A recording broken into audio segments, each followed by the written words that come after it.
Like, Asian people are known for being really smart and good at math.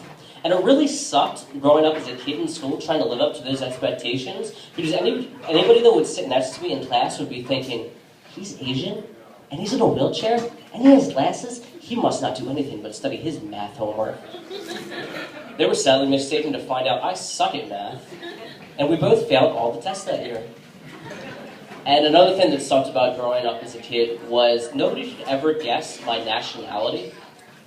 They may guess that I'm Asian, but that's all that they would guess. Anybody that would ask me would ask so rudely too. They would be like, so what kind of Chinese are you? Anyway, I'm not Chinese, I'm actually Thai. And that's Thai from Thailand. I'm sure you guys all know that the capital of Thailand is Bangkok! Bangkok, right. I have to punch you guys all in the nuts now. Don't worry, you can punch me back, I just won't feel it. And I won't feel it because I'm in a wheelchair. So, now you guys know that I'm Asian. Obviously, you guys know I'm in a wheelchair. I want to tell you guys a little bit more about things that have happened to me recently that I'm really proud of. Recently, I just got my driver's license, and thanks for your support.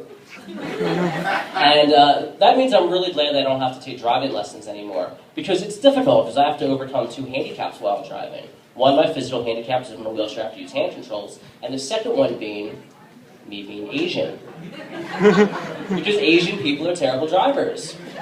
And whenever I would mess up during the lesson, I would know because my instructor would be staring at me, and I would always have to act super Asian so he'd feel sorry for me. He'll be staring at me, I'll just look back at him and be like, oh, so sorry.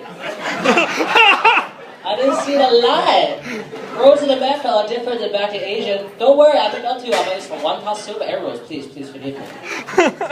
But another thing that I did recently is I smoked weed for the first time. Yeah, right? Now, my first time, it wasn't cool, it wasn't fun, it was fucking scary. Now, the reason I say that is because I told my friend that I was smoking with, and it was my first time. And all he said was, dude, I want to get you high as fuck. And before I finished this story, I just want to let you guys know, he accomplished his goal. Because after I started smoking for a few minutes, I got so high, I couldn't feel my arms.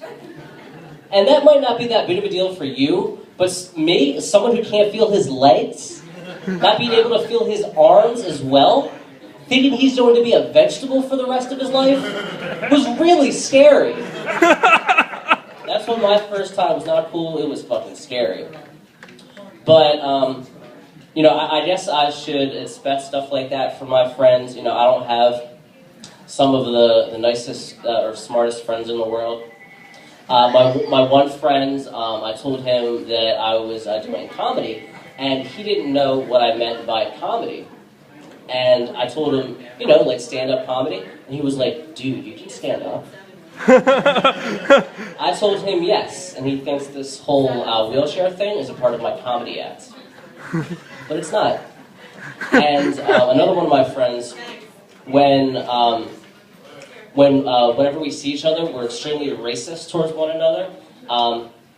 Apparently, okay. So whenever we see each other, we're extremely racist towards one another because he's black, I'm Asian. Whenever I see him, I say the most stereotypical black thing I can think of when I see him, and he says the most stereotypical Asian thing he can think of when he sees me. So usually I try to give him like a very stereotypical black name, but it's difficult to think of something original because his first name is Deshaun. So usually I'll be like, yo, what's up, Tyrone? And he'll be like, what's up, Chang? The other day when I saw him, I was like, what's up, Roscoe's Chicken and Waffles? And he was like, what's up, $15 pedicure? And another one of my friends, I recently got back into contact with him on Facebook. Facebook's a good way to keep in contact with your friends, especially friends you haven't spoken to in a really long time. This one girl, I haven't talked to her in a few years, and, we were just catching up, hey, how you doing, what have you been up to, stuff like that. And then the conversation started to die down, and we didn't really have much more to talk about, but I had a feeling that she still wanted to talk to me. So after like a minute of just, no talking, she asks, oh, by the way, are you still in that wheelchair? And I was so surprised that she would ask me that, and all I said was yes. And I guess she wasn't expecting me to say yes. So she said, oh, sucks to be you. I know, right? I didn't know what to say. I was like, are you kidding me? I didn't say anything back to her.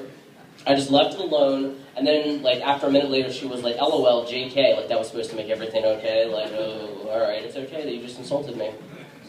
But, so I've mentioned this a few times. I haven't really gotten into detail yet about it, so I think this is a good time to talk about my situation. But before I do, I hope you guys are really sensitive to the fact that it's not easy being in this condition. It's a struggle, it's very hard every day, and when I'm talking about my condition, I'm obviously referring to the fact that I have a huge dick, and it's so big and it's so hard every day, and it really sucks. Like, I'm not in this wheelchair because I can't walk. I'm in this wheelchair because my dick's too big and it's holding me down. But, you know, being in a wheelchair, there's a lot of things that I have to deal with. A lot of people that come up to me and ask me weird questions. People make a lot of assumptions when they see me. Like, they'll be like, oh, you're in a wheelchair? So you must, you know, race other people in wheelchairs, right? That's really fun. Or you must play wheelchair basketball, right? Or you must be really good at holding a wheelie. Like, these are very, very stereotypical things. If I made these assumptions to other people that I talk to, I'd be a fucking racist. Like, I can't go up to an Asian person and be like, oh, you're Asian? You must be really smart, work at a nail salon, or be a terrible driver. Then I can't do that. I can't go up to an Indian person and be like, oh, you're Indian? You must either work at a convenience store, own a cab, or be a suicide bomber. Like, I can't go up to a black person and be like, oh, you're black? You must be able to run really fast, eat a lot of chicken, or love white women. Like, I can't do those things, but people think they can say it to me. And another thing that I've noticed is being in a wheelchair, I need a lot of sympathy. You know, obviously I'm in a wheelchair, and I know it's not because of the other handicap that I have, and that's the fact that I'm fat. Nobody feels sorry for fat people, you know? They're the only minority group, the only form of disability, pretty much the only group of people where if you're fat, nobody cares. There's never going to be a Fat History Month. There's never going to be fat people parking. There's never going to be a fat pride parade. You know, if there's ever a parade for fat people, it would be the shortest parade ever. Because they would walk, fat people would walk like 2 blocks and be like, fuck this shit, I want to go home and eat a sandwich. It's never going to happen. And, you know, I also have to adapt being in a wheelchair. There's a lot of things that I have to do differently. Like, when I was younger, I went to summer camp. Did anybody here go to summer camp as a kid? Yeah! Cool. Now, the summer camp that I went to was a little bit different, because the camp that I went to is a camp that I affectionately like to call now as crippled camp, because it was a camp for mentally and physically handicapped kids, and I hated it, because eventually, once you go there every day, you get to the point where you just want to hit a fucking retard in the face.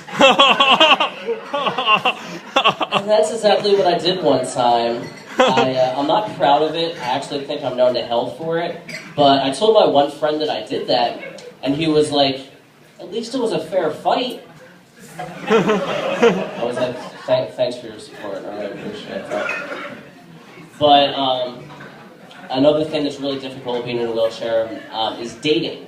I find it hard to try to find a girl that wants to commit to me because I'm in a wheelchair.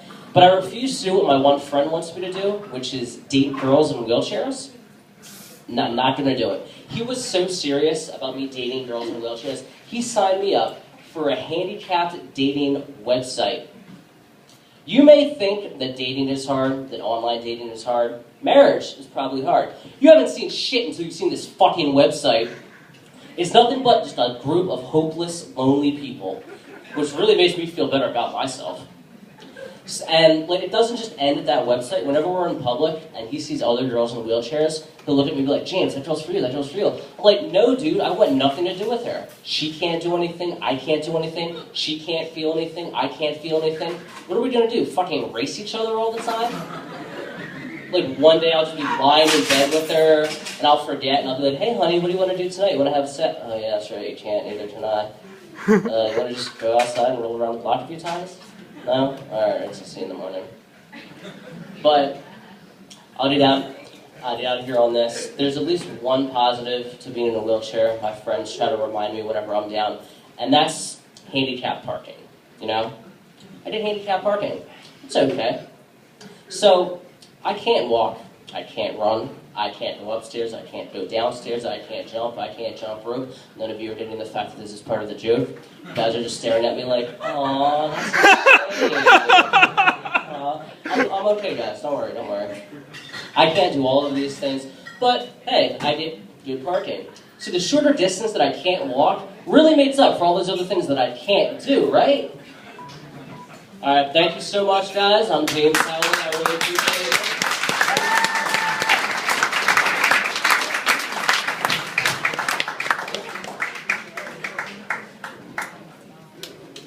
And you can't not roll over the cord.